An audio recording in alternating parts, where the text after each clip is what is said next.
say a word. I go. Amen. That was kind of little. I go. Amen. I go. Amen. Hey, it's been a while. It's been around. I feel real good. All right, what's going on, kids? We're going to get into a little bit about who I am and what I do. But first, I want to know about you. I want to know what's going on in your minds, what's going on in your hearts, what's going on with you.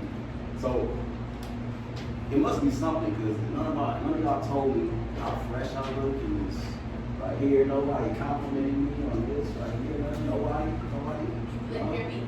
I'm dripping. Yeah, thank you. What's your name? What's your name?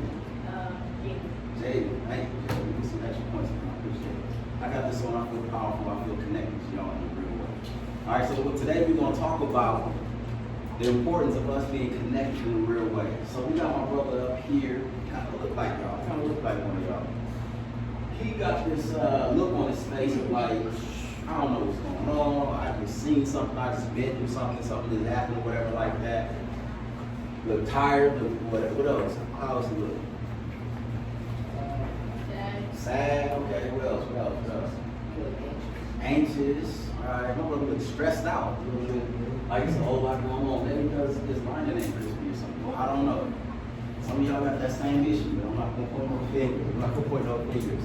But what my man is talking about, even just in space, y'all are able to point out that ways he feel, ways what's going on. Even if you got to say it, you don't have to express it, but it's there.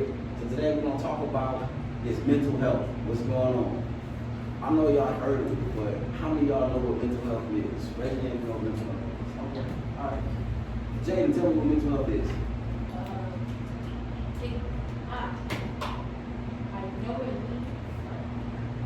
Okay, cool. All right, I'll come back to you. Yes. Health for your brain. What's your name again? Marion. All right, cool. Anybody else? What's mental health? What's mental health? It's all just like pretty much working on mental brain. All right, cool. What's your name again? Dave. All right. So, one more year. Let me get it. What's going on in your mind? What's going on in your brain? What's going on in your mind? That's what we're going with it? All right, we're going to take you on that journey. So, first of all, this is kind of blowing my mind. This is my first time speaking since, the whole shutdown and everything. So, I appreciate y'all. Give yourselves a round of applause for being my first. So, I'm going to knock some dust off, some rust off, and I'm going to bring it as much as I can. We talk about mental health, and who's talking to you about mental health? Me, the smoothest dude that y'all ever met, right? That yoga dude. Here we go, that yoga dude, that's who I am. That's me in the picture, that's me right there. I'm dripping, right? I'm dripping. I stay dripping. I was a football player back in high school. Who played football, right? Alright, okay. Some of y'all. Kicker. Some water boys in here. I played football in high school, alright? And as y'all can tell, y'all see the guns and everything. I'm ready. I still keep it. I still got it. As a football player in high school, it was all about how to be faster, how to be stronger, and how to be better on the field. So I went to the weight room. I lifted weights. We watched film about the plays and what was going on, how to know better what was happening on the field. Whenever we needed to do conditioning, it was so I could breathe better, so I could perform on the field. It was all about my athletic performance as a football player. I played defense. How can I stop the people from trying to score? How can I stop the other players from trying to score, trying to get touchdowns? Anybody play defense? Okay, cool. So y'all know what it is. As a football player, that was my goal, my mission. Train, work on these things so I can stop the people from trying to score on me and my team can win a championship. Now, I went to Centennial High School in Corona. Anybody know where it is? Down the street? Yeah, so y'all know I got the rings and everything. See, I am a champ. Yes. Give me a hand for that. Give me a hand for being a champ. After I was a football player, I went off and became a college grad. So who's going to college? Who's going to college? Cool. What college are you going to? You don't know. Where that's at? Where that's at? In LA? All right, cool. I'll take it. What college you going to, sir? To where? Harvard? I love it, I love it. What is your name? And your name? Justice? Martell Justice, cool. Alright, so I know all y'all going to college or on your way to college and stuff like that. While in school, working on going to college, my performance was all about getting my grades. I studied to get grades on the test. I went to groups to learn how to get better grades, how to study better. I did all the things so I could make sure I get better grades. Now I'm an entrepreneur. Y'all know what an entrepreneur is? Y'all know what an entrepreneur is? Alright, who is an entrepreneur here? Nobody an entrepreneur? Okay. Who wants to be an entrepreneur? Okay, alright. As an entrepreneur, it's all about creating opportunities to generate profit, generate money, and for me, also generate change for people. So I have these pressures on me. Y'all got some pressures too, but I have some pressures, alright. I got bills to pay. I got these bills to pay, and I have to pay these bills based on my own ideas, based on my thoughts, based on my actions, showing up and doing all these things. That's pressure. I'm stressed out. If I don't show up and I don't pay those bills, I don't eat, I don't have lights on, I can't put gas in my car. These are all different pressures that I have. And those pressures affect my mental health. All these different pressures that you have in your life also affect your mental health. How many of y'all got some pressure? How many of y'all feel like you're pressure? What pressure you got?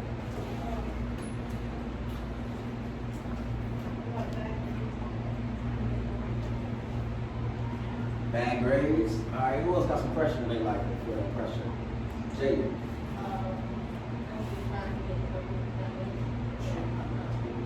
Trying not to get in trouble. Trying to stay away from the building. I get it. I've been there.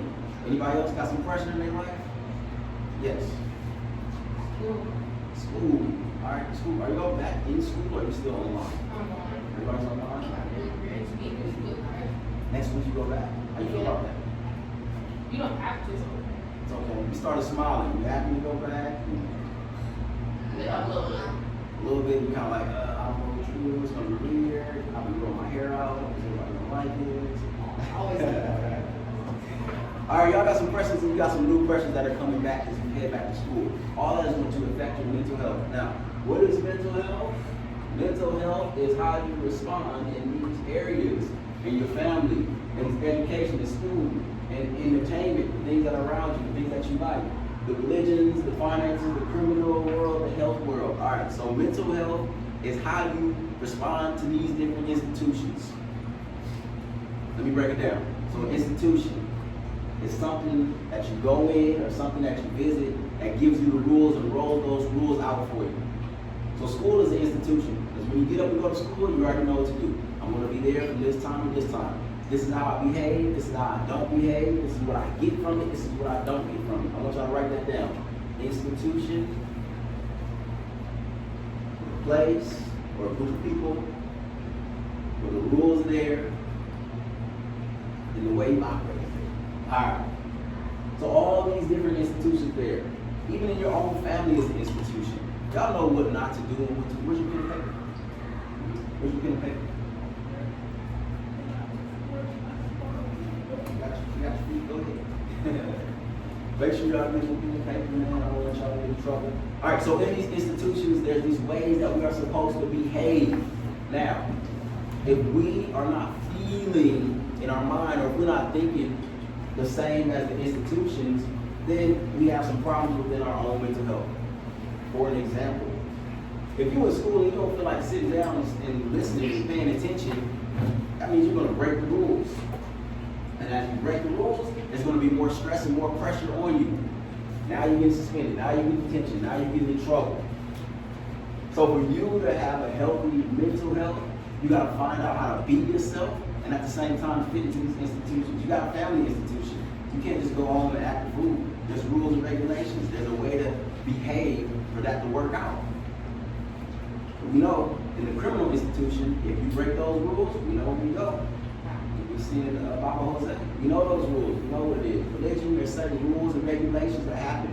So to keep a healthy mental health is to be yourself. Have your thoughts, have your feelings, have your expressions. Have what you think and have your mindset and everything. At the same time, being able to connect with all those institutions that you're in. We're going to get deeper into the institutions and how they affect you. And then we're going to get into really how we affect the institutions. All right, let me use this. This is working.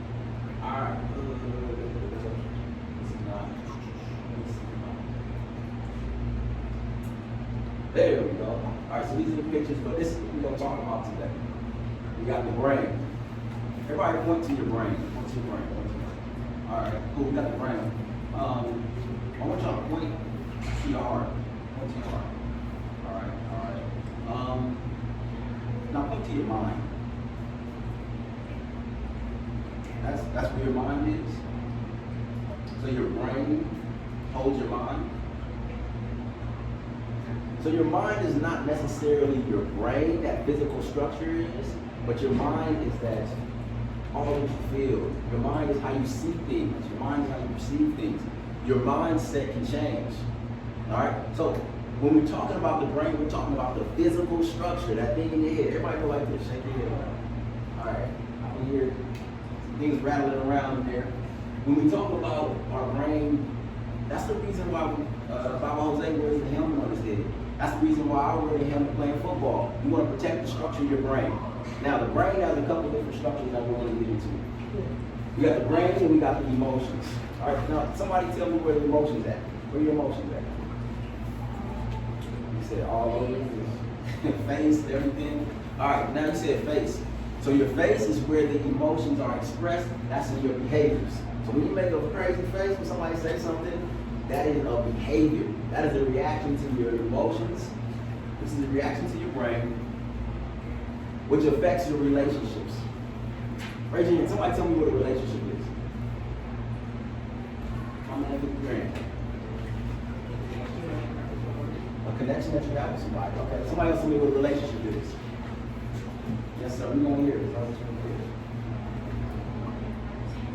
A bond that you have with somebody. Somebody just say that. Cool. Thank you so much. So, our brain affects our emotions, it affects our behaviors, it affects our relationships. We're gonna break that down. We're gonna go to the brain next. Alright, so the brain, we'll talk quickly about the structures in the brain. How many sides does the brain have? 2 sides, right? We're talking just about sides. You got the left side and the right side. So I'm waving my right hand. Which side is controlling this? Hey, all right. Now I'm kicking my left foot. What side? It's opposite. Across the ways. So my right hand, my right side of my body is connected to my left side. What?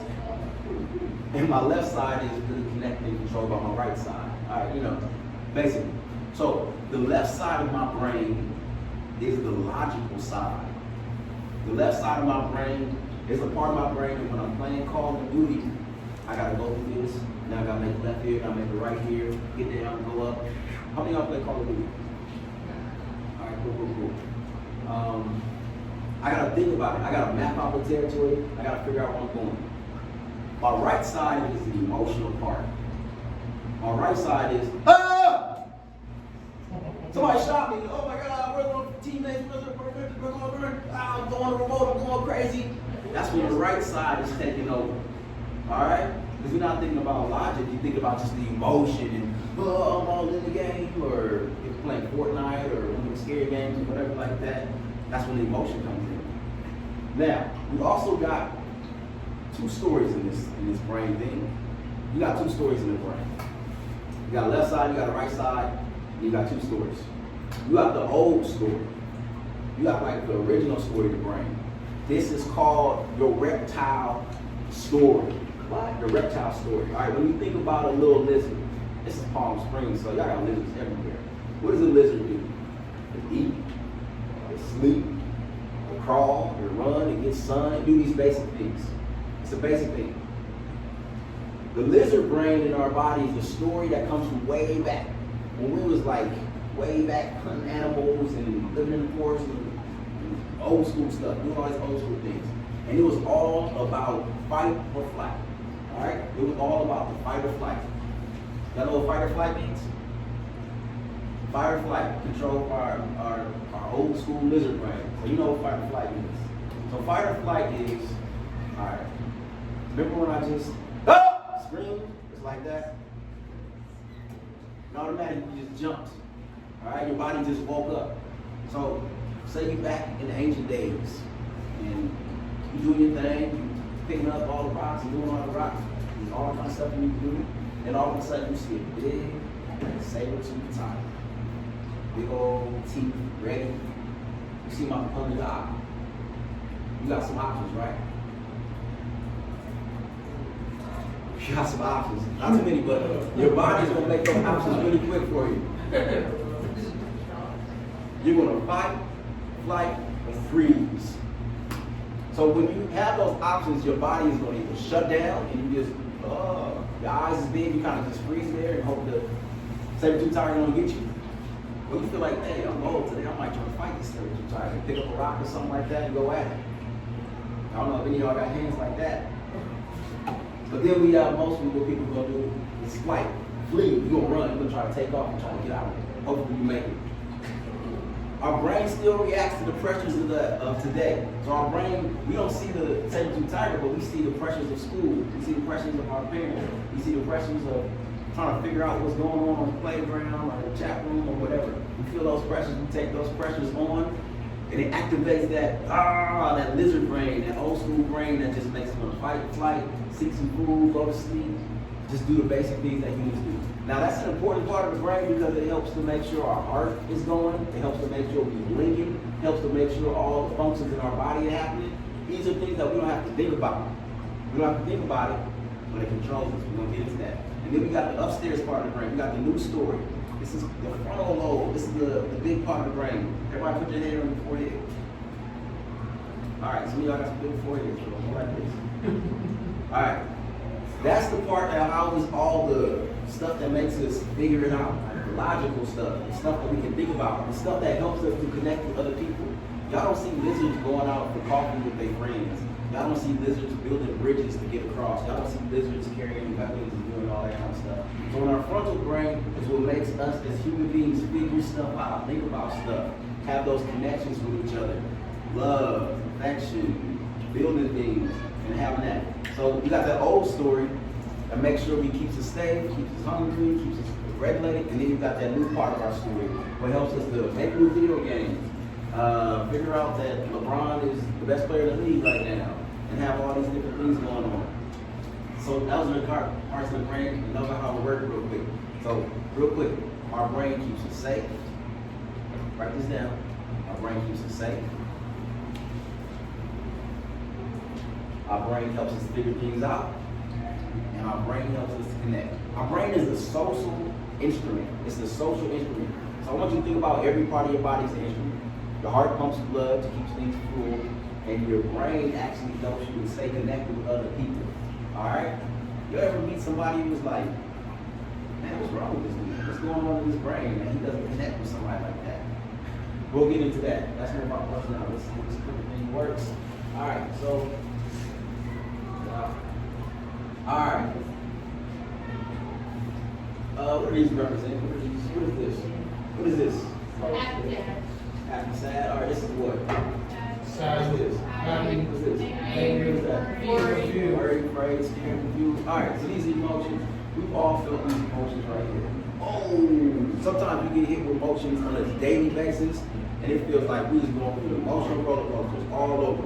All right? I'm going to tie back the emotions to the brain once again. These emotions are those things that the brain is telling us something.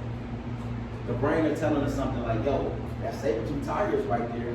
We're going to make you feel something real intense. We're going to make you feel this fear. We're going to make you feel this anger enough to fight something. We're going to make you feel this happiness enough when you get away from it. We're going to make you feel something.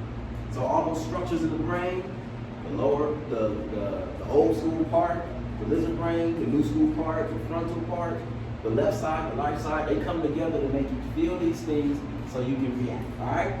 How they work. So the brain gives these signals, hey, I think it's time for you to run. You're gonna need some fear to get up out of here and go.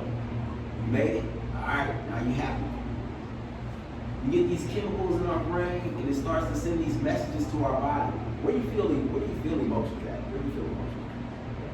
Where do you feel anger at? When you get mad, where do you feel? Okay, all right. When you get afraid, what happens? Where do you feel that when you get afraid? You ain't never been afraid, though. What about you, man? Probably your heart, your lungs. Your heart, your lungs, your chest, and all this stuff right there. So it works by the body's gets a signal from the brain. The signal sends these emotions, these signal is sent to your body, and your body's like, whoa, I'm feeling something going on right here. I'm not sure 100% what to do with it, but I'm feeling something. So you feel sometimes, of course, when you get angry, you feel hot, you feel tight, you feel pressed. When you feel scared or tense, your shoulders up right here. When you're worried, you're like, whoa, you're alert. You have these feelings in your brain because it's your brain telling your body, I need you to do something right now. I need you to get this message right now because something is going on.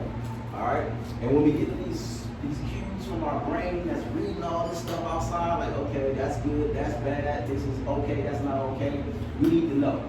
And our brain is not going to send us a text message or email. It's going to send us some emotions so we know what's going on. Y'all got it? Y'all got it? Yeah. All right. Behaviors. So when I talk about behaviors, I'm talking about how our body shows up. All right. So all of y'all, you got your own world in your head right now. Some of you are probably thinking about what's her name, or some of you are thinking about the test that you. Some of you got your own world going on in your head. But how you show up in this world is your behaviors. So I see you over there on your phone or tapping on your hand or playing with your this or playing with that. That's your behaviors. And your behaviors is giving me a little bit of insight of what's going on within your body, what's going on in your mind, what's going on with your emotions. You're yawning. That's your body giving you the notion that, hey, I'm tired, I didn't get enough sleep last night, this guy's boring, whatever it is. So your behaviors expresses what's going on in your body. All right, you got the brain, set it off. Hey, this is what's going on. I'm reading everything. And then you got your emotions. Hey, I'm telling you, this is what we feel. And then you got your behaviors on how it is all expressed. So they tell us everything from I'm anxious, I'm tapping my foot, I'm stressed out, my shoulders up here, I'm nervous, my belly is going crazy right now. All these behaviors tell us. How many of y'all have ever got to school and you see somebody just acting a fool? Dang. How many of y'all is you the one acting a fool? I read it up too quick. All right. I remember I was in probably like 3rd grade, and I used to go to school it was a real mixed school. It was like it was a Catholic school. Anybody ever go to Catholic school? I went to a Catholic school in Compton, and the nuns. Did y'all ever go to school with nuns? All right, so I'm old school. I'm old. I went to school with nuns, and the nuns would have the whole long nun dress on, the head thing and all that kind of stuff, and you'd be scared because also along with that whole dress that they had on, they had 3 rulers, thick rulers, and they would wrap tape around them. And if you get in trouble, you come to the front of the class. Boo, boo, boo, boo. Go sit back down. Our behaviors were changed by what these nuns were doing. So, just in case we wanted to act out, just in case we wanted to be all over the place, our minds reminded us of what it felt like, even just to be embarrassed, to be scared, to be worried about getting beat. Even if y'all just saw somebody get beat up there, y'all would be like, oh. And then if you did get beat, you felt it. But that made our behaviors different. So we was kind of like, yeah, all right, we must have. But as soon as those nuns was out of sight, we was acting boom. We was all over the place. We was acting crazy. We was doing everything. So as soon as we were out of that sight of it, our behaviors changed. So how do we use our behaviors? How do we use our body? How do we use our expressions to keep ourselves healthy mentally? We're going to get into that. But I want y'all to take a look. Just take a look back at your behaviors that you've had over the last, I'll say about a year. You've been at home. You haven't been to school. What kind of behaviors have y'all been doing?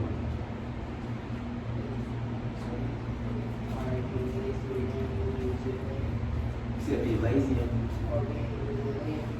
or resilient. All right. Who else? kind of stuff y'all been doing now?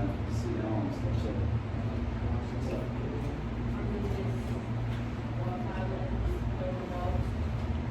Okay, cool.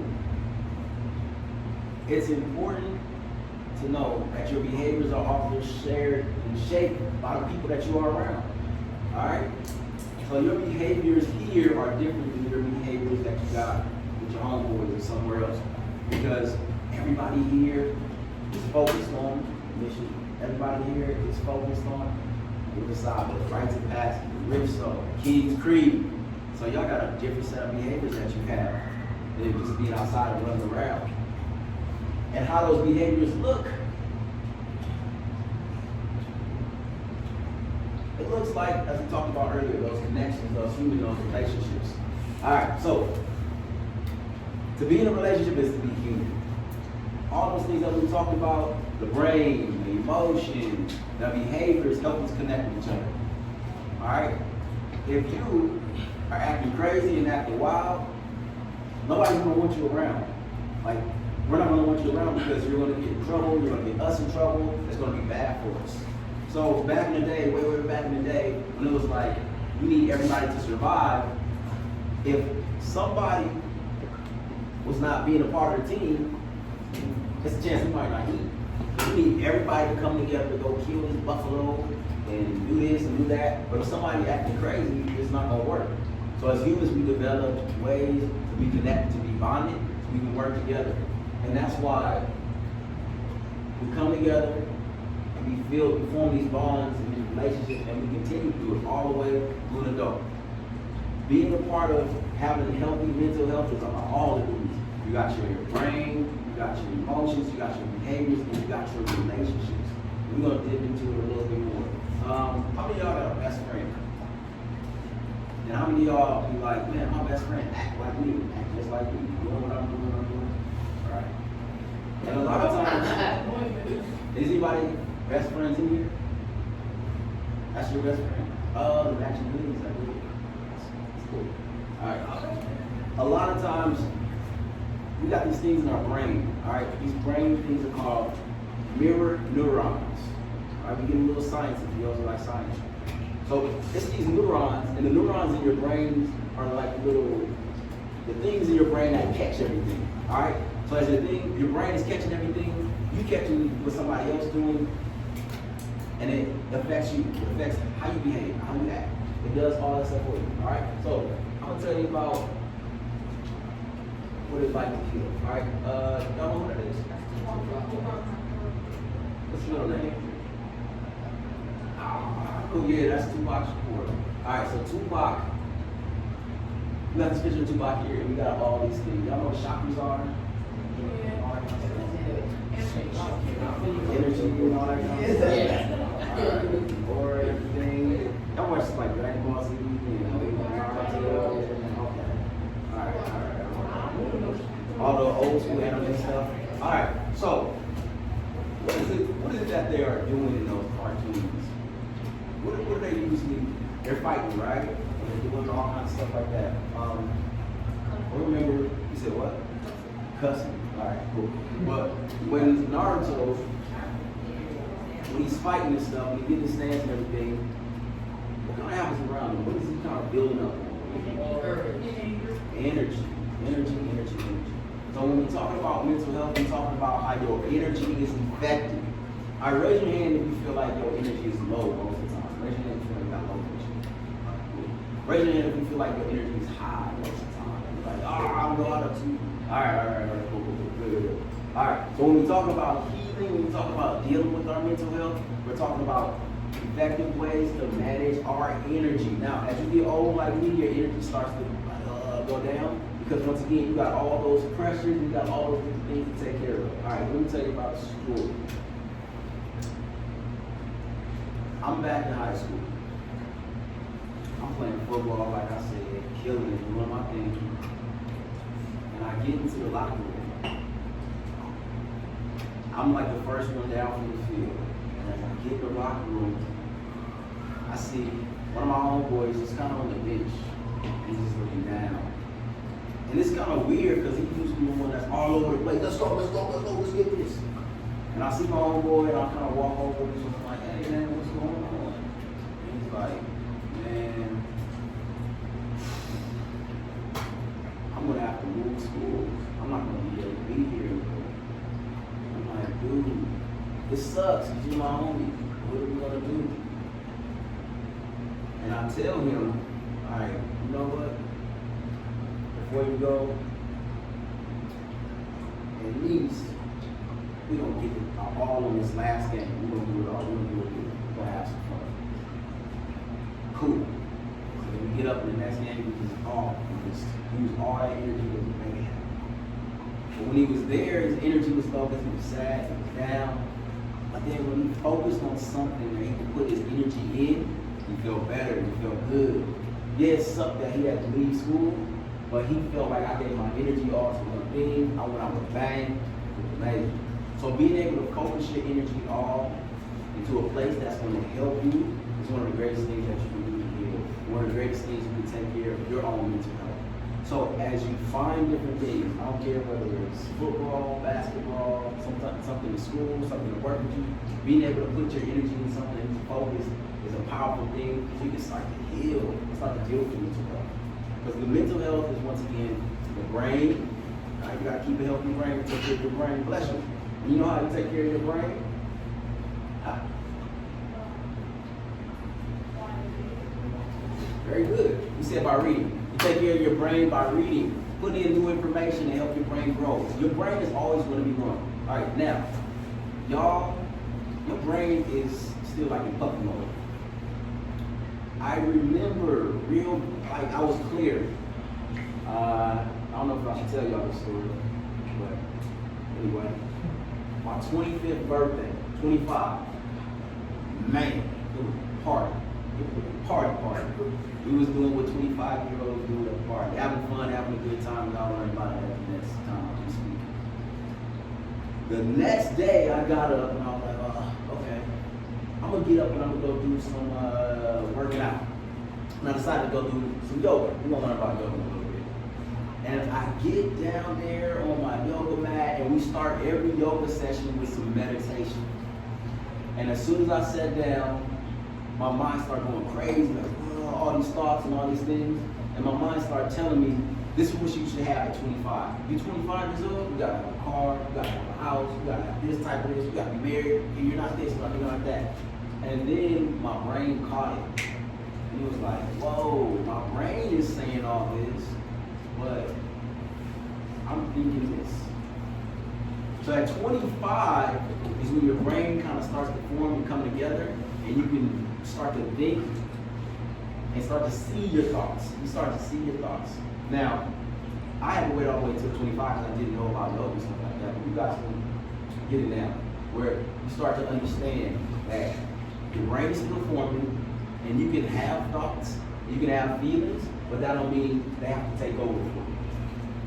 How many of y'all ever felt so bad that you did something stupid and you were like, why did I do that afterwards? Throw the remote at the TV, get in the fight, say something to somebody stupid. It's like you feel like you can't control your own emotions, you feel like you can't control your own mind.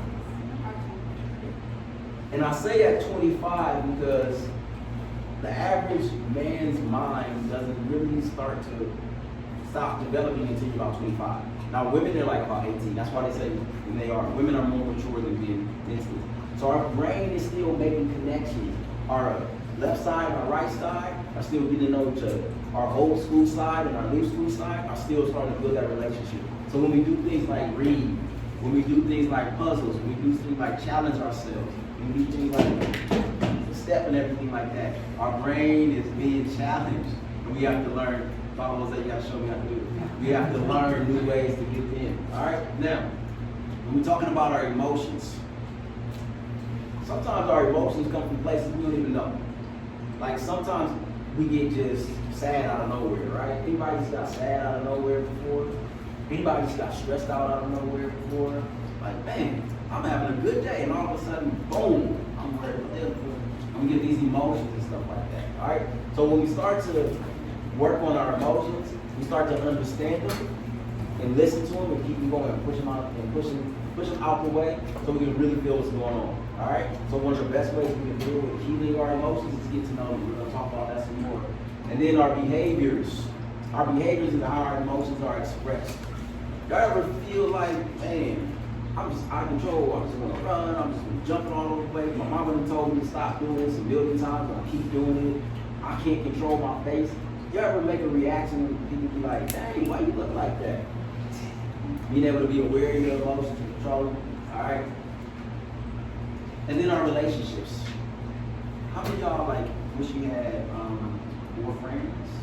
Or how many of y'all wish you had a better relationship with your teacher or your parents? Or how many of y'all wish you had, you know, just feel like just a little bit cooler or something like that? Or feel like you have people that you can trust? Y'all, how many of y'all feel like you got people you can trust in your life? Good. These are relationships that we need to survive. So the more we work on those things, the more we can bring it all together. All right? And we got this picture here of Tupac because Tupac was somebody who represented this raw emotion, raw energy. But he also was somebody who was working on his business best self. He would bring all that together, the brain, the emotions, the behaviors, and the relationships. All right? Let's see. So we're going to talk about some different methods of dealing with our mental health and healing. All right, raise your hand if you know what psychology is. Cool. All right, I grew up here in Corona, California. I decided that I wanted to go and get my education at HBCU. Who know what HBCU is? Y'all know what HBCU is? Cool. HBCU is a historically black college university. I mean, way back in the day, a bunch of black folks came together and said, we're going to teach our own because they are not trying to teach us. It is a huge part of who we are as black people to be able to educate ourselves. I went to Xavier University of Louisiana. Everybody say Xavier. Xavier. I went to Xavier University of Louisiana. That's how they say it out there. When I first went there, I used to say Xavier. And it was like, nah, Xavier. So I get to Xavier, and my major was business. How many of y'all want to be a business major? All right, I want to be a business major, like, whatever, I'm going to make money. That's what I'm going to do. I get to Xavier, I'm a business major, I take a couple classes in school, but I had one friend just tell me about the psychology class. She was like, we studied this, we learned this, we got this, and I was like, what? Bet. I went the next day and I signed up and I changed my major. So if you don't know, the major is the thing that you study, the thing that you focus your education on. I became a psychology major. I graduated college in 4 years. That's an amazing thing in New Orleans. I graduated college in 4 years. I came out of school and I went back to school.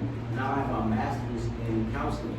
So I have my master's. That means more school on top of more school in psychology. So what does that mean?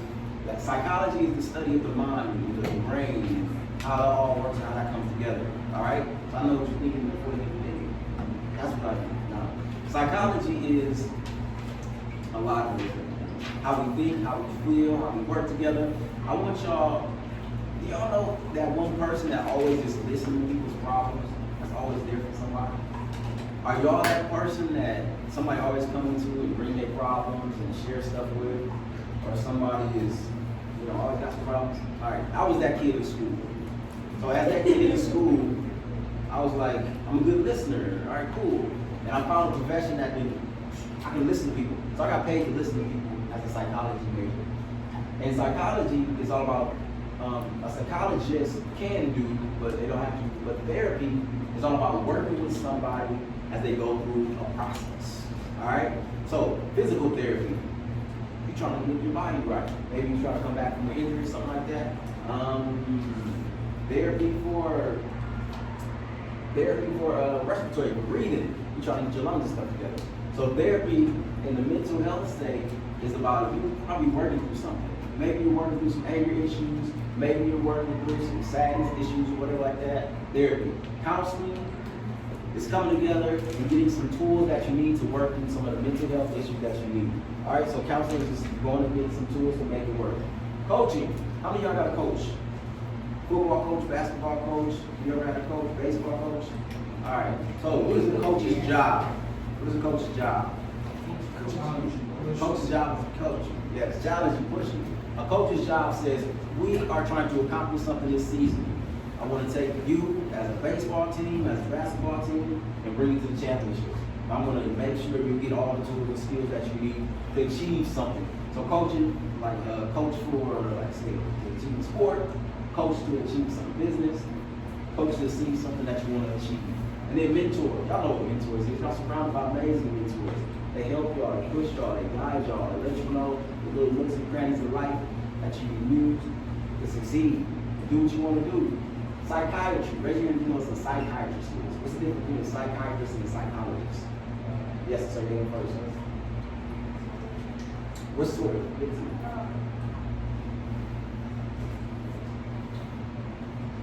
I'm come back to you.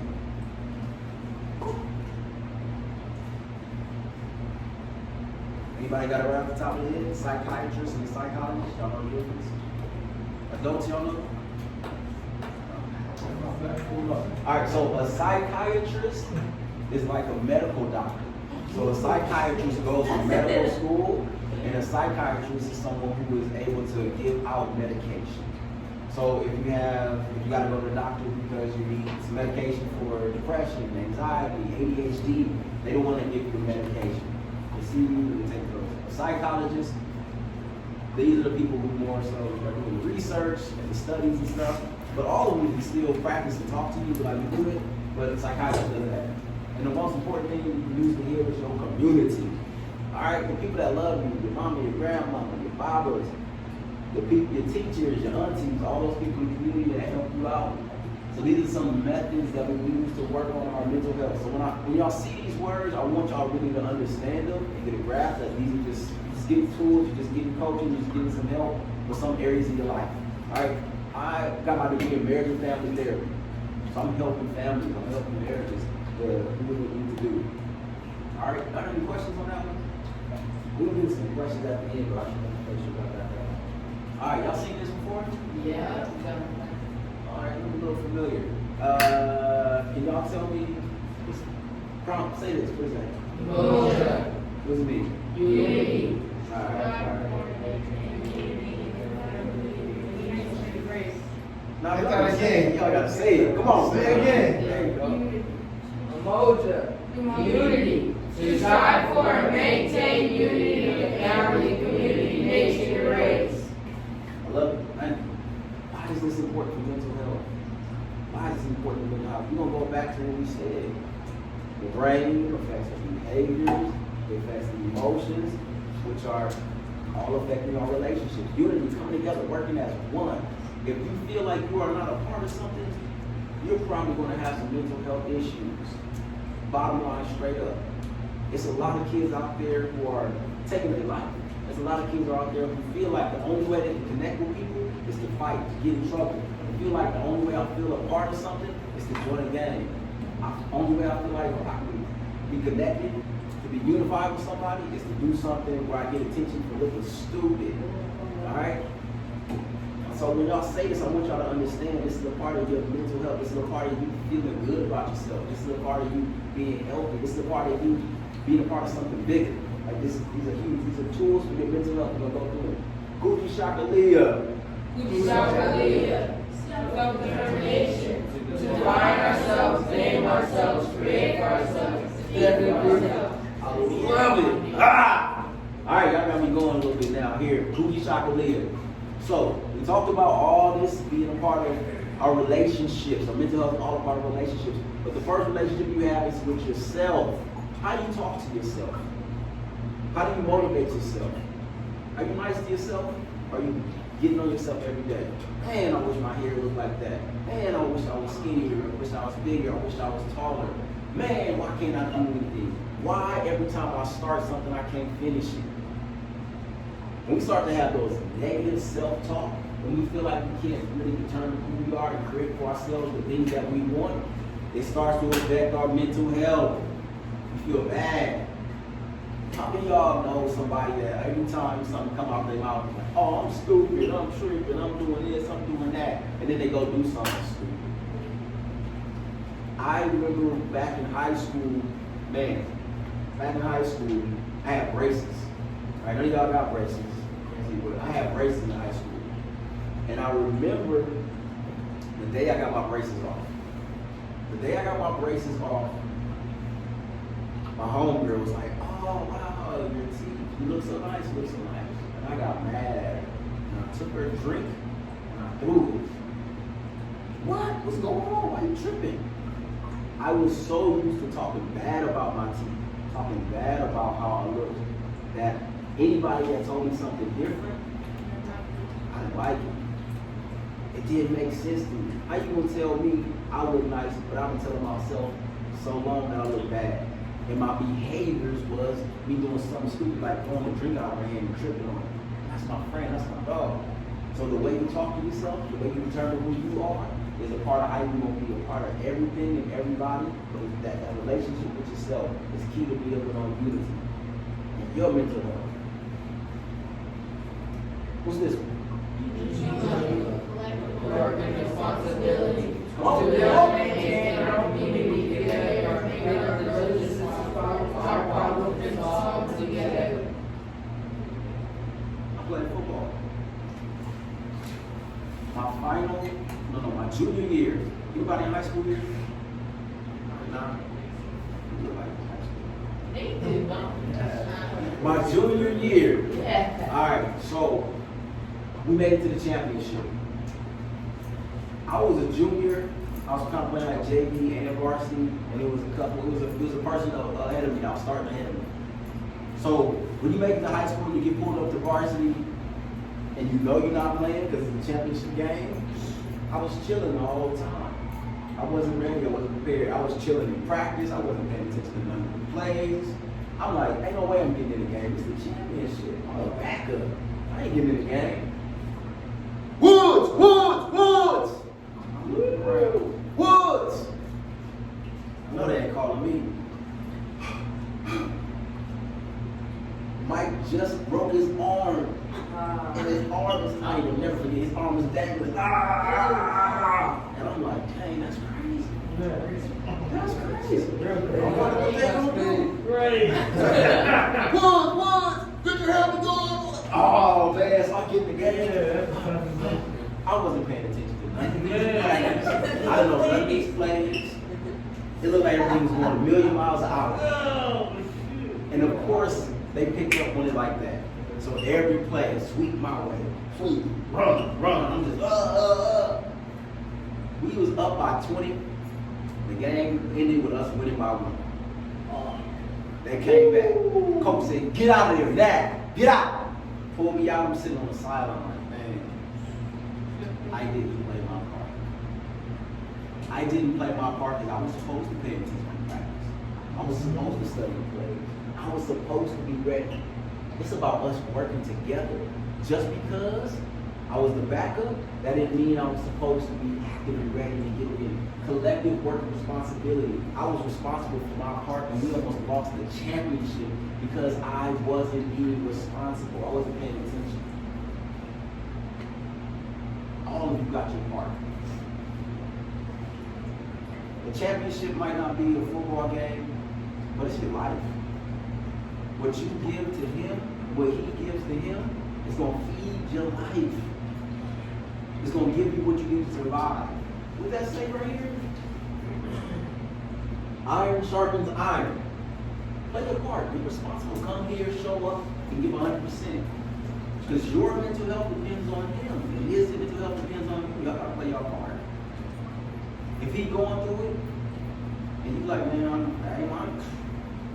It's going to affect you in the long run because y'all got to work together. Collective work and responsibility is a part of your mental health. What's this one? You jump. Wait. What's this one? You jump.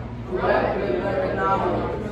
To build and maintain our stores, shops, and other businesses to profit together from them. Okay. We're talking about what economics. We're talking about more than just money, more than just cash in my pocket. All right. I can give you all $100,000 right now. If I gave you $100,000 right now, what you think? What emotion would you think? Look at you smiling already. Look at you say Look at that. I'm like, ooh, boy. I'm gonna get $30 30 million Takis and Big Macs and honey buns. Y'all get happy just thinking about money, right? But I wanted to tell you, y'all know what the lottery is, right?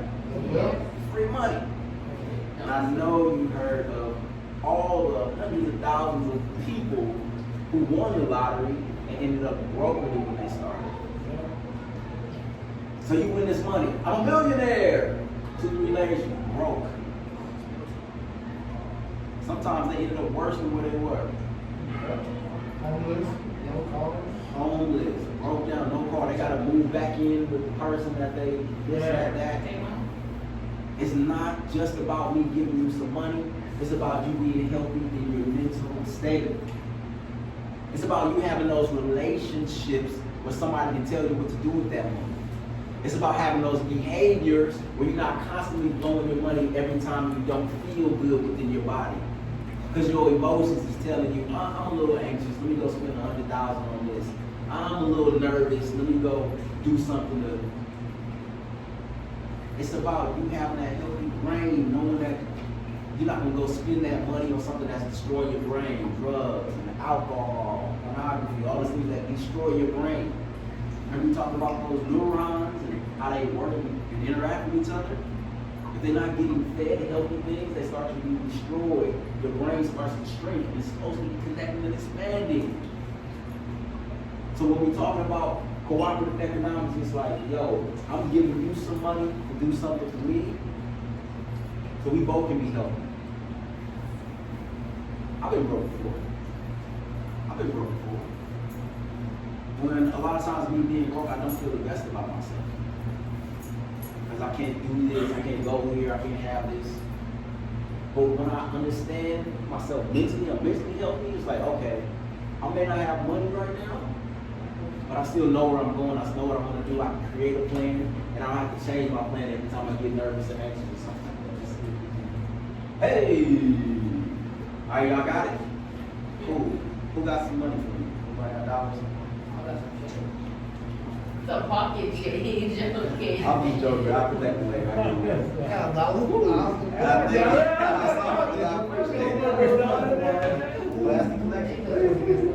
What's this one? Yeah. Purpose. To make our collective vocation in building and developing of our community in order to restore our people's choices.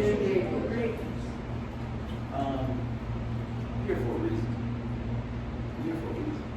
I'm a talented person, I'm educated, I'm smart. There's a lot of things I could be doing. There's a lot of ways I can be making money. There's a lot of ways I can be partying and doing a whole bunch of stuff. I just came back from Miami. I just came back from Mexico. Anybody been to Miami? That's another 25 and over story. I'll tell y'all that. There's a whole lot of things I can be doing. But I have a purpose, man. My purpose is to make sure y'all have these health and wellness, these mental health, these wellness skills. Because somebody made sure I was straight, so I gotta make sure y'all do it. It's my purpose, and I understand it, man. No matter what's going on in the world today, I have to give y'all the tools to make tomorrow be better. All of y'all got a purpose. You might not be able to understand what it is now, but understand you are here for that purpose. And every one of your brothers in here has a purpose, and the more you get to them to help them fulfill their purpose, the more your purpose is going to shine. It's going to come through. And I guarantee you, the man who is living in his purpose, the man who is there for his family, the man who is there for his community, is more happy and more mentally healthy and feels good about himself than the man who might be making a whole bunch of money on the boats, partying and stuff like that, but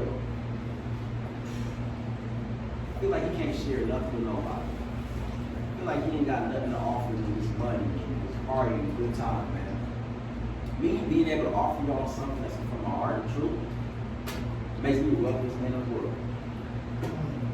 I'm wealthier than LeBron right now. I'm wealthier than Zuckerberg and all that. Right now, in this moment, I am stinking rich because I'm living my purpose and I'm doing what I'm supposed to do. feels good. Alright? What's this one? Creativity. To always do as much as we can in the way that we can in order to leave our community more beautiful and beneficial than we inherited. Okay, so we're coming back here. So you got your brain, creativity. You know, you use your brain for creativity, right, to think about stuff. And then you got your emotions, man. Art, music, it's an emotional thing. You feel something. And then you got those behaviors. You actually have to physically do something to express your creativity. And this one, more beautiful and beneficial than we inherited. So your art, your creativity, the things that come out your mind to help others, is for others. Alright? So I love what I do because I get to be creative. I get to just express how I feel good at. Who's creative in here? Raise your hand if you like to be creative. What is something that you like to create?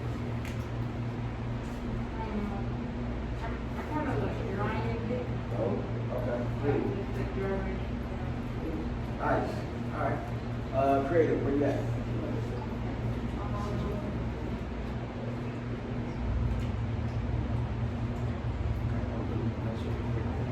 Cool. Let me help you out. Who makes music in here? Alright. Who makes art, like draw and stuff like that? Who creates who creates a fun vibe in the room? Who come in and they're just like, hey, what you create, man?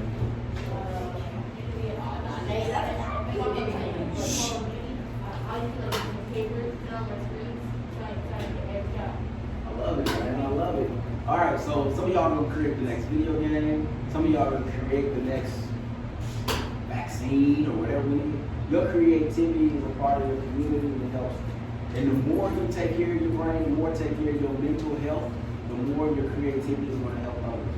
A lot of people who are creatives, one of the most creative people that we see on often is rappers and stuff. And a lot of times we see rappers stressed out and going through. Because a lot of times they feel disconnected from their community, or they feel like they're creating for something not within their purpose. I'm just creating this to make money, to get clout, and all this kind of stuff. Like, nah, man, you know the music you put out really affects and helps people. Let's put something out perfect. All right, we don't do things on my time. All right. Let's see. We can some That's spiritual chocolate. spiritual chopper. Okay. He kept the chopper, but Spiritual in front of it. all right. So this is the enemy chopper, and I kind of showed you guys Tupac earlier. Tupac was on that spiritual stuff, and we kind of be on the spiritual stuff. Now, when we talk about spiritual stuff, when we look at it, man, I wish I could really see this. This is the message that he sent to King Von before he died. So King Von, y'all know who King Von was? King Von was a Chicago rapper, all about beef, gunplay, just doing what he felt like he needed to do and had to do. And they sent him a message on Twitter like, yo, meditate, chill, relax, calm down. You got a question?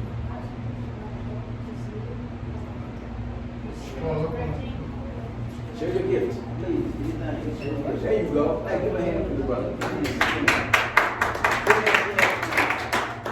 Cool. Thank you for sharing your gifts. Be a part of the community. All right, so NLE was like, yo, I know you're going through it. I know you feel a lot of stress, you feel a lot of pressure. But try meditation. Oh, thank you. All right, meditation is important. It'll change your life 100%. Even if you think you're doing it wrong, keep practicing it. It's within yourself, I promise. So he sent this message kind of out, and he sent the message to King Von, like, yo, let it go, chill. And he was talking about how meditation is a part of that. And, all right, so yoga is a tool. Yoga has 8 limbs. Yoga has 8 limbs. How many limbs yoga has? 8. How many limbs does yoga have? 8. One of the limbs that we always see is the movement part, the physical part. People stretching, doing this, the people in crazy suits and everything like that. And that's just one of the limbs. All right, so yoga is basically a system to help you tap back into your brain, your emotions, your behaviors, and your relationships. First one is social ethics. These are talking about those relationships. You got kindness, truthfulness, non-stealing, moderation, meaning don't be greedy. I know y'all about to eat, if y'all haven't eaten already, don't be the greedy one. Moderation, just slow it down. And then we have generosity. Nice, be generous. Give. The more you give, the more you receive. So these are that social part of it. This is the personal part. This is purity, working on being clean and pure with yourself. Working on being the best you that you can be. Contentment, being happy with who you are. And then austerity, that's like working out, making sure you are taking care of your body. And then studying, self-study. All right? How many of y'all feel like you know yourself right now? All right. Cool. All right. You never fully know yourself. You always learn, you always grow. It's good that you got a grasp of yourself. I remember going to college at a whole new place, and I learned that I'm a whole new person. I was like a 2-day plane ride away from my parents and from home, and I had to learn who I was. Like, whoa, I'm not them anymore. Who am I without somebody telling me what to do? Who am I without somebody telling me where to go and what to be? Always study yourself, and then being able to surrender. We're gonna definitely talk about that one. Y'all want to fight? Y'all want to do it your own way? That's when y'all supposed to be. Trying to figure it out. And then you get to a point where you're like, you know what? My mental health is more important than me trying to fight and be something I ain't. Me trying to grow and have something that ain't for me. Sometimes you gotta be like, hey man, if it's for me, it's for me. We can get into that later. All right, and then the asanas, that's the physical part. That's the posture that we'll do tomorrow. Pranayama, we're gonna do some of that right now. Everybody sit up nice and tall into the chair. Sit up. I want you to bring your back up against the chair. Get some good posture. Sitting up like you in church already. Sit up. There you go. All right. It's important for you to sit up. I want you to take a water hose. Y'all know water hose, right? What happens when you bend the water hose like this? It stops. When it bends it like that, you're cutting off the water. It's not flowing. Our body is designed to get the oxygen down, all the way down to our belly, our diaphragm. Our diaphragm is a muscle that pulls the air down. The lungs are really just the devices and the muscles that pull out the nutrients, the oxygen. I'm teaching right now. Pull out the oxygen so we can get into our body and brain and everything like that. But the diaphragm pulls all the air in. But when we bent over like that, we're not getting full use of our diaphragm. All right, we got LeBron running down the court. We got KD running up and down the court. When they get tired, they're trying to get more oxygen into their body, all right? But when they sit up nice and tall like that, we get deep, even breaths. So sit up nice and tall. Sit up. There you go. Bring those shoulders back. And I want us to breathe in and out of our nose.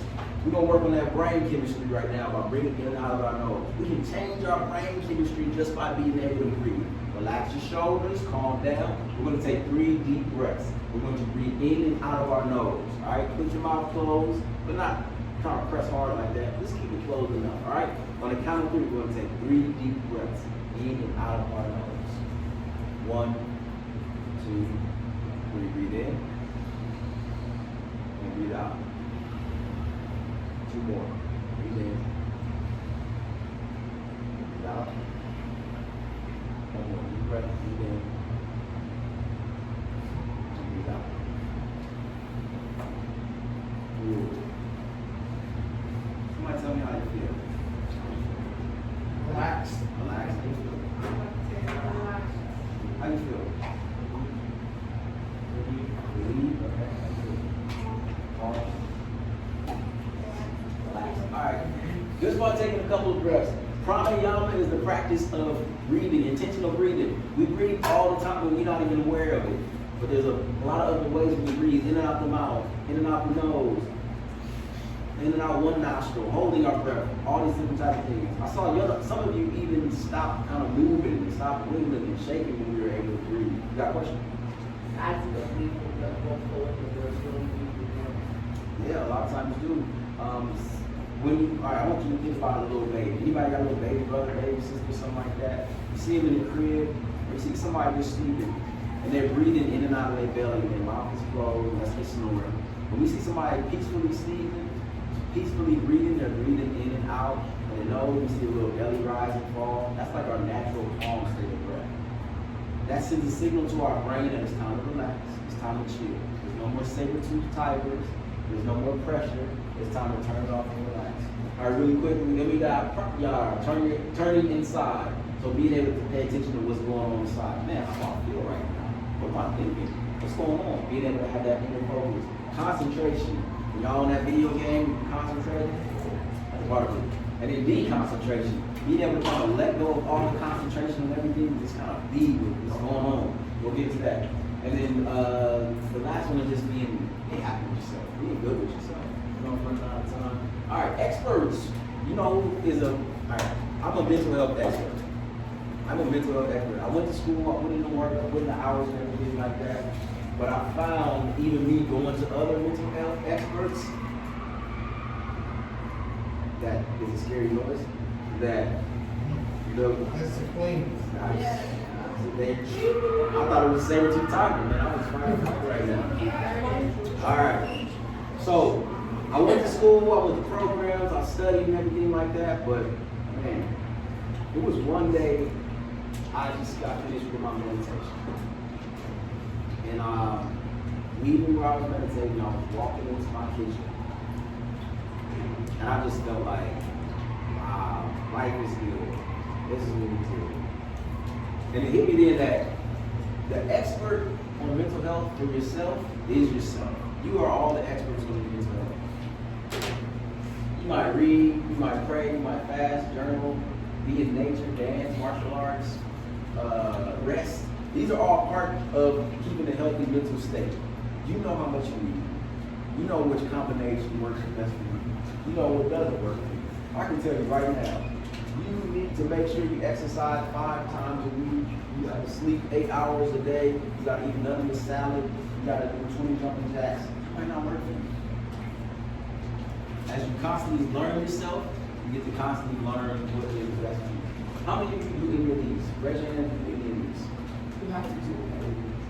You don't have to. You do not have to. There's plenty of people who do not do these. Rest. You'll die without rest. That's usually what happens. That's usually what happens. What's one that you really makes you feel good? Rest. It said rest and read. Right? Praying. Pray. Okay. Cool. And you know, praying is an individual ability. It's whatever works for you. How that works. Anybody else using any of these over here? Yes, sir. Nature. What you doing, nature? Just being out there. Yeah. There's birds and Chicken. That's cool. Like, man, I like that. That's me too. That's pretty neat. Yeah. Nature. Cool. Yes, sir. training and resting. Praying and resting. Cool. I feel like y'all get a lot of rest. I feel like y'all very good at rest. Practice that. Yes, sir. Dance. You doing the TikTok challenge?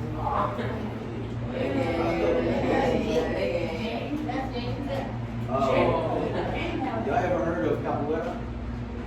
Yep. Capoeira is a combination of dance and martial arts. Oh, I Capoeira, know what you're talking about.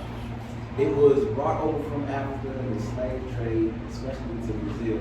Y'all know what country had the most Africans, enslaved Africans, out of all the countries? Y'all know? Y'all know? I just said Brazil. Brazil got like millions of black people. In the States, we didn't get as many. We still got a lot. That's why we're here. But I digress. But so capoeira is a Brazilian martial arts, and it really helped me start to get to understanding my body, understanding my brain, understanding my breathing, understanding the connection between other people. So if you ever get a chance, do some martial arts class, it's the capoeira. All right. Anybody else into any of these? What is that? Yes, sir, Bob Joe. Into what? Jiu-jitsu. Jiu-jitsu, yes. Oh, gosh. my word. This is serious. Jiu-jitsu man. is serious. Y'all been to the bowl a couple times. Yeah. Yes. Brazilian Jiu-jitsu. A lot of those elements are in there. What's his name? Yes. Yep. Yes. What is that? Fast? What is fast? Fasting. All right. So Go without. go without. Oh, yeah, I got you. So fasting is an intentional thing. Not if you, I forgot to eat, or I forgot to. Fasting is something that you intentionally do. You intentionally deprive your body. You intentionally go without so you can go within. Alright? So I've fasted probably about 7 days, the longest I fasted without food. And it really makes you feel everything. So like when you're fasting, I'm smelling food all the way down the hall. I'm hearing every blade of the fan turn. I'm in tune, I'm feeling stuff. Because a lot of times, especially now, you can fast a lot of different things. You can go on a social media fast, you can go on a fast from food, a fast from a lot of different things. We feel emotions, we feel things on a daily basis, we have thoughts. And a lot of times, when we are uncomfortable, we reach for something that makes us feel comfortable. I'm picking up my phone, social media, I'm picking up my video games because I don't want to have those thoughts, I don't want to think about that. I'm picking up this candy, this cheeseburger, or whatever, because I'm uncomfortable. But to go without it, it makes you be comfortable with the uncomfortable. Life is all about being uncomfortable. You want to grow in life. How many of y'all, when you first came here, you was Jennifer? King, it's all right. Hey, give King a round of applause. All right.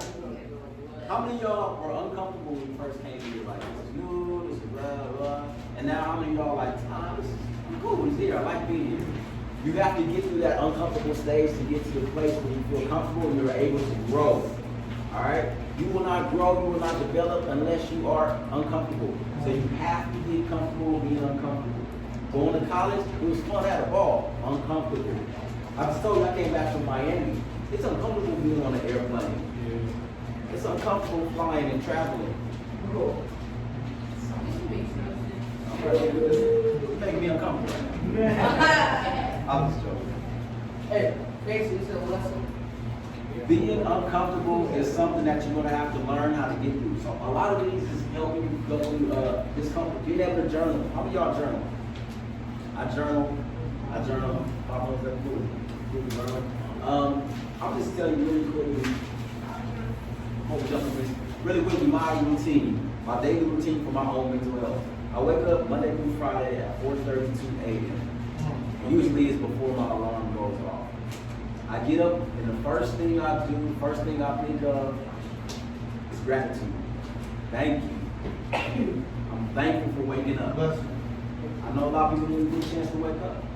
I'm thankful for waking up. I'm thankful for waking up in the place I decided to be, not in no jail cell, not out. I'm thankful. I get up, I head to my floor, I meditate. I just sit there for 3 to 5 minutes, maybe 1 to 2 minutes, with whatever is going on in my mind. Just let it be there. I read my affirmations. I get up, I got a list of affirmations on my phone. I go through them. I am, this is me, this is who I am. Because I gotta say who I am before the world tells me I am. If I turn on Instagram, if I turn on the news, if somebody calls me, if somebody texts me, they're gonna tell me who I am. Oh, you are this person who deserves this. You are this person. I gotta tell myself who I am first. And then I write down in my journal 5 things that I like about myself. I write down 5 things that I like about myself. All right? And then as you get older, I also write down 5 things that I like about my partner. So if you're single or whatever like that, let me write down 5 things I want her to do, or I would like about her. And that comes in. Yeah. And faithfully, how long have you done this process day to day?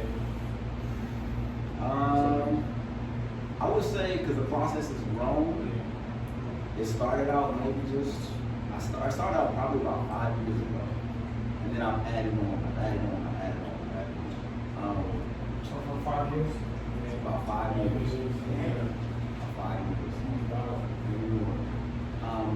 I do that, then I work out. So Monday through Friday, I already know what my workout is.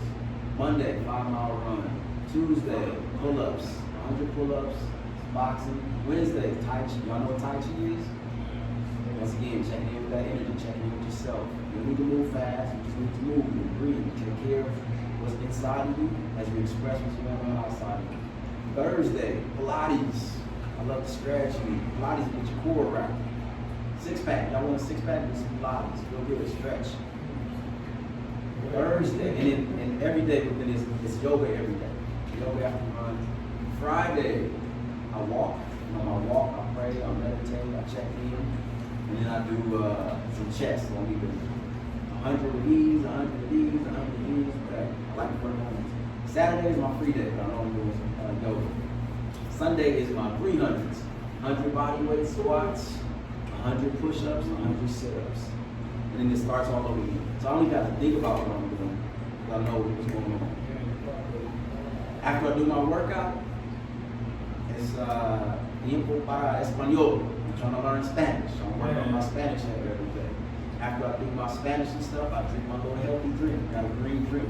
A lot of us are not getting the nutrients we need in our diet. Our diet consists of Trash. Yeah, literally, yeah. So I got a little green drink that I take every day. And then I hop in the shower. I take a cold shower every day. Why? Ice cold shower. Whoa. So, what did I say before? You have to learn how to be comfortable in the uncomfortable. You feel good in the shower. Oh, this is warm, this is nice, this is nice. But you get in that cold shower, your body tighten up and tension up and it's uncomfortable. And even before I jump in it, my mind is thinking about it the whole time. Hey, that make you want to turn the knob. Right? I'm sorry, before I hop in the shower, I'm reading. Oh, okay.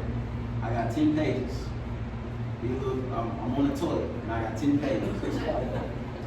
I'm in that cold shower. I'm only in there. I take a cold shower about 30 seconds. So 30 seconds, you feel your body feel tight, your body feel tense. You breathe, you about 10 seconds into breathing, and all of a sudden your body relaxes. You're in there. In and out. Then I turn the hot shower on and good. How about get ready? I'm ready to work about 7 o'clock in the morning. I do my social media posts before and everything like that. I'm ready to go. And then I have a midday routine. My midday routine is just consists of meditating for 30 minutes. Just sit there. Sometimes I end up taking a nap. And then I read the second 10 pages of the day. So 20 pages a day I probably read, sometimes, it depends on how big the book is, but I can get through like 4 books a month. And I'm just stacking my knowledge, stacking my knowledge, stacking my knowledge. You said 10 pages? 10 pages in the city. 10 pages. 10 pages at a time. That's all you do. So do the math real quick. How long is it going to take you to read a 200-page book if I'm reading 20 pages a day?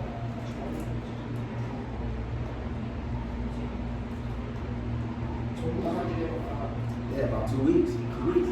We go by fast. So 2 weeks, I'm reading a big 200-page book. When I was younger, I would see a big book. I'm like, I ain't reading that. I'm not going to be consistent. I'm not going to finish it. 10 pages, 10 pages, 10 pages, 10 pages. I get through it. And then at night, I got a routine. I'm gonna hurry up. I'm going to take much time. At night, I got a routine. I have my vision map. So it is a sheet that has my affirmations on it. It has a vision board on it. It has the things that I want to accomplish. It has the things that I have accomplished. And I go through that. Yes? You do this all in one day? It's one day. Yeah, that's crazy, man. How many hours you got a day? 24.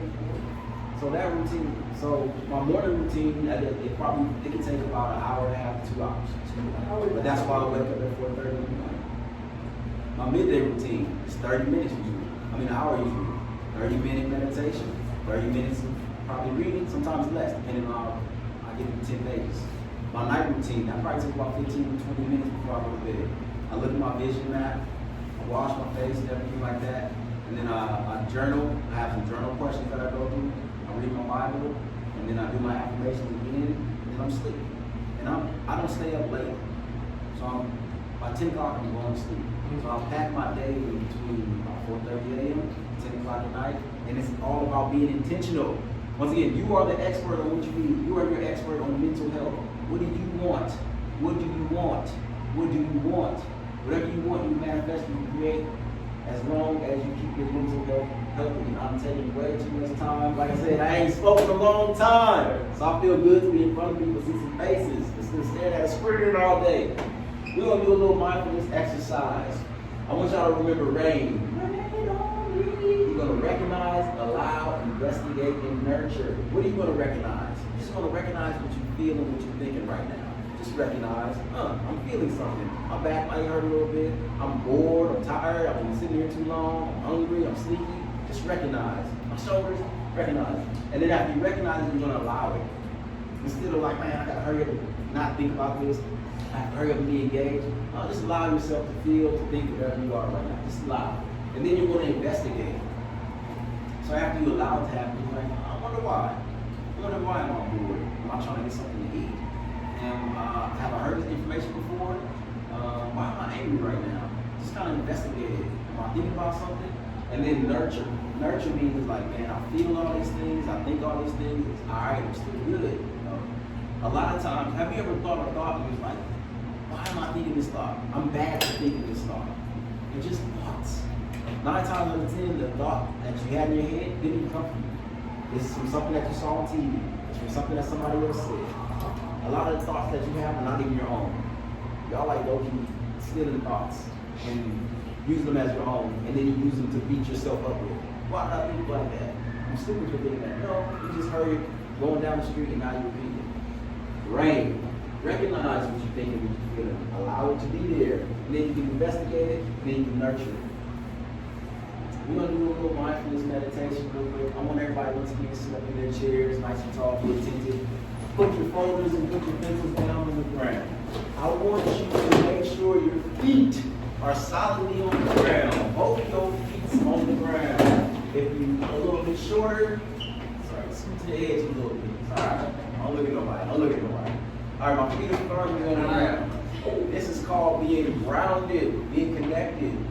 Sometimes we feel like we just blowing in the wind. We all over the place. I'm over here thinking, I'm over here. When we put our feet down, I'm good. I'm here. This is what I feel connected to. Good. And then I want you to relax those shoulders. Sitting up nice and tall once again. Get comfortable. Let the arms be comfortable. Relax your face. Let your face be comfortable. Relax your entire body. Good. We're going to start with those 3 deep breaths again, and I'm going to walk you through it. If you feel comfortable, you can close your eyes completely. If you don't, you can just stare at the tip of your nose. But I want you to get those eyes to shut out the world and go inside. Let's take 3 deep breaths here. On the count of 3 and out of the nose. 1, 2, 3. Deep in. Exhale through the nose. 2 more. 3 deep in. Exhale. Slow down. Deep. And exhale. I want you to relax your toes. Lift them up in your shoes and then drop them. Relax the top and the bottom of the feet. Feel your ankles relaxed. The pressure of standing is gone and you're relaxing. As you continue to breathe, let that relaxation move up into your shins and your calves. Relax your bones. The kneecaps and the back of your knees are relaxed. Relax your legs. Let your legs just feel comfortable in the chair. Hips are relaxed and comfortable. Feel your lower back supported by the chair. And breathe deeply into the belly. Notice the chest opening up and relaxing. The shoulders slumping away from the ears. Arms. The hands relaxed. Take a deep breath. Exhale. Relaxing the neck. Let the jaw be unclenched. No grinding, no tightening. The tongue falls from the roof of the mouth. As you relax your lips, nose, and the eyes behind your ears. Forehead is smooth and incredibly relaxed. And breathe deep into the spaces right behind your ears and right behind your eyes. Relaxing the temples, the sides of the skull, the back of the skull, and the top of the skull. Let's take 3 more deep breaths here. Breathe in. And breathe out.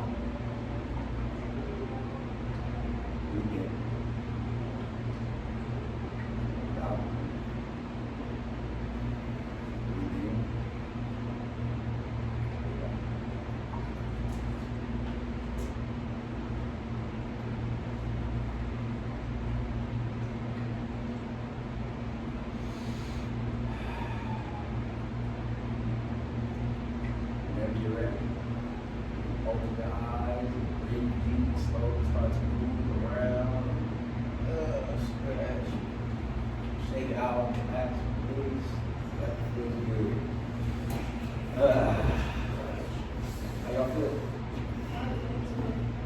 What was that like for you? Somebody let me know. No sleep? Okay. What was that like for you? Relaxing? Anybody else? Yes. Weightless. Weightless. Nice. Thank you. Okay. How many? Yes. I was gonna just put in that I felt uncomfortable. Yeah. So I couldn't go through the whole process. Yeah, thank you, man. Thank you for being honest. See, it is. It's It's just different. I'm comfortable with it. So, you know, it's me expressing laughing because I'm uncomfortable. I don't know what to do. Or it's funny, but I'm like, okay, you know? Thank you, man. That's real. And a lot of times it's uncomfortable for us because we're so used to moving. We're so used to going. We're so used to thinking. And especially as men, we are conditioned, we are designed to be thinking 3 or 4 or 5 steps ahead. I gotta know where this going, I gotta check this and watch out for this and do that and see this coming. So to be able to be still and just go inside with yourself is uncomfortable. It brings up stuff that we have learned to push away and put behind playing video games and eating and doing all these things. It can be a very uncomfortable experience for us. And the other we can express it by laughing, we can express it by fidgeting, looking around, and doing a whole lot of things we can do. So that was only probably about a minute. And the more you practice being uncomfortable with your uncomfortable, the more you can grow and develop and learn. I do want to open up to questions. Anybody have any questions? I can ask anything y'all want. Here first.